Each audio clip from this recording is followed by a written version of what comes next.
In the name of God, our Creator, Redeemer, and Sustainer. In the Gospel lesson, Jesus prayed for the disciples, and he prayed for successive generations of believers who would come to believe because of the disciples' work. He prayed for them to be unified. In the Gospel, we hear this prayer. I ask not on behalf of the disciples, but also on behalf of those who will believe in me through their word, that they may be one. As you, Father, are in me, and I in you, so may they also be in us, so that the world may believe that you sent me. Jesus prayed that God's love would equip the disciples to love others. Just as it united Jesus with God and equipped him to serve. Receiving and sharing God's love unites believers, and this unity, the unity of believers, draws other people to God. 2 years ago, the Christ Church Vestry interviewed me. During that interview, I was impressed by their unity. Each member of the vestry was committed to seeking and serving God.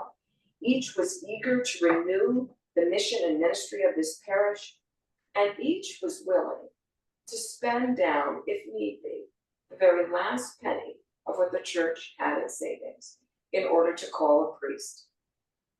Since that interview, I've discovered that the unity is not limited to the vestry. There is unity within the Christ Church membership. At first, I assumed this unity was a product of homogeneity and agreement.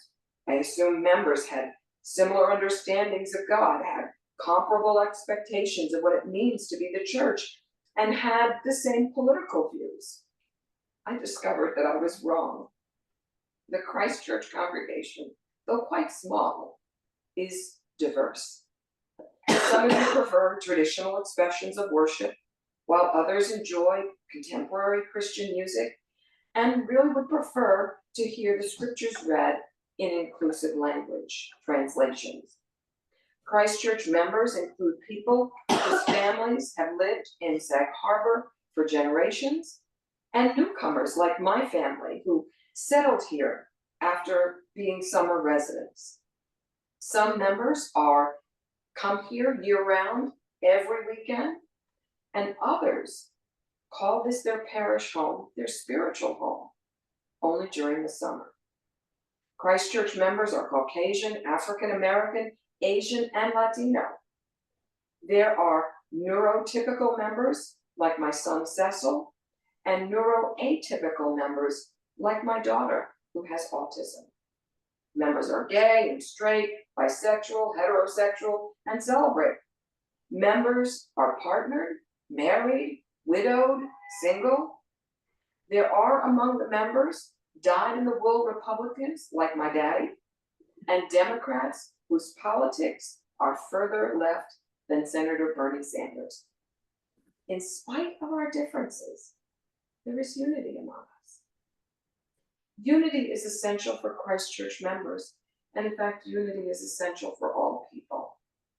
Unity can help us to forestall conflict and war, slow the growth of preventable diseases, ensure that everyone has access to food, shelter, education, and employment.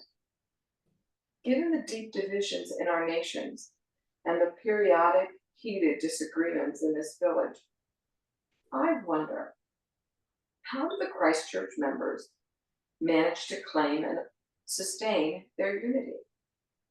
I wonder this because unity among believers allows us to bring other people to God. And given our small numbers and what's going on in the world, we need to bring people to God. So how do we find unity and how do we maintain it? Jesus' prayer for the disciples and for successive generations shows us how we can claim and sustain unity. He prayed, as the Father is in me and I am in him, so may the disciples be in us. There are times when John, the Gospel of John's presentations of Jesus are totally inscrutable to me. Verse 21 that I just read to you is very difficult to interpret. But in chapter 15 in the Gospel of John, there's a clearer description. And in this description, we are able to find how unity is discovered and maintained. There, Jesus said, I am the true vine, and God, my Father, is a vine grower. Abide in me as I in you. Just as the branch cannot bear fruit unless it is abiding in the vine, neither can you unless you abide in me. I'm the vine, you're the branches. This description of a vineyard with its vintner, its vines, its branches is really helpful. In it, we learn that God has a purpose. God's reason for being is growing, tending, protecting, even pruning, and harvesting. Jesus is the original vine. Paul, in his letters, calls Jesus the first Adam. Jesus is a kind of an aboriginal being, an original being who bears both the likeness and DNA of God and the likeness and DNA of humans. Disciples and believers like you and me can either be offshoot branches or branches who are grafted on to Jesus, grafted on to the vine. Whether an offshoot or graft, branches can only live, can only leaf, can only produce by being connected to the vine. From an ingrained process, a process that is native to vines and branches, life happens, periods of dormancy occur, leafing occur, and produce happens. Through this process, though natural, hello, Cecil? Walter? No. Okay. It's true. Let me see if I can get back to where I was. Though this process is natural, in order to be successful, a vineyard really needs a vine grower, needs a vintner. The vintner must be committed to growing, tending, protecting, pruning, and harvesting. Without a vintner, roaming animals will eat the leaves off the vine. Without a vintner, and the vintner's intent to plan work and to do the work, violent winds will break the branches and even uproot the entire vine. Without the vintner's work, insects will consume the produce and leaves, and frost will destroy the produce and leaves. Jesus' description of the vineyard shows us that unity is found through connection, vines connecting to branches, and vice versa. Unity is found through the process of producing a bountiful harvest. In the case of vines and branches, it's an ingrained process, but this ingrained process for vines and branches can only take place through the management of God, the vintner. The vines and branches do what comes naturally. They leaf, they bear fruit. But unless there's a vintner committed, making interventions to promote and protect the produce, there'll be no harvest. Comparing the vineyard Jesus describes to Christ Church, we can see that relationship or connection, an intervention or commitment allow us to claim and sustain unity. We see this at play in the partnerships, the relationships of some Christ Church couples. Margaret Hoover and John Avalon, both TV personalities, are members of this congregation. And if you've ever seen Frontline, you know, Margaret is a dyed-in-the-wool Republican. In point of fact, she's the granddaughter of a president. John Avalon, before he ran for office, was a TV news commentator. Of what political persuasion? Democrat. Their relationship allows them to be unified. Shared experience, mutual respect, and caring that they give to one another and their children has allowed this Republican and this Democrat to have unity in the midst of their differences, because they haven't changed their political perspectives. So connection, relationship, abiding with one another generates unity. It allows us to find unity. The vestry's unity is sustained by intent. Kim Bambino, our warden, is tenacious and clear-minded, sometimes single-minded in her intent, a lot like the vine grower Jesus describes in John 15. Kim is committed to growing, pruning, tending, protecting, and harvesting.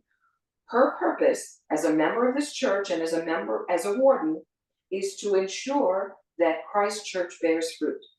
Enough fruit to pay bills, enough fruit to maintain the buildings, enough fruit to grow the membership, enough fruit to make sure that this church is here for future generations. Kim is not alone as a leader in this congregation whose intentions are like the vine grower in John 15. We have a purpose-driven treasurer in John Bear. Every vestry meeting, he makes sure he's read the financial statements produced by a layperson who works in the office. He takes careful notes, and then he asks us, do you know what you're reading? And everybody's quiet. And he'll go down his list and he said, well, you should be seeing this, and you should be seeing that, and you should be concerned about this, and you should be concerned about that. And Diane Schimmer, where would we be without Diane Schimmer? Diane Schimmer taught generations of children here in church school. Without them, without her, I'm not sure that we parents could have worshiped in peace, let alone known that our children understood something about God. And now that there are no small children around for her to teach, she is following in her mother's footsteps. Every Saturday, she fosters fellowship. She fosters connection and relationship by making sure there's food after church. The unity of vestry and members at Christ Church is found and sustained in our relationships with one another and in our commitments. Unlike vines and branches, human unity is not a natural process. It's not ingrained in us. Humans are not plants. To sustain unity at Christ Church, to promote unity within our families, to install unity in this village, and introduce unity back into our nation, we need to resist two temptations. One, to assume that differences automatically mean division and conflict. The other is to assume that unity can only exist when people agree or are the same. Division, my friends, is a decision. It's a choice we make. Division is never a foregone conclusion. Unity is generated where there is connection and where there is commitment. Christ Church, we're blessed. We're blessed to have peace and harmony and unity in our midst, to care about one another and care for one another.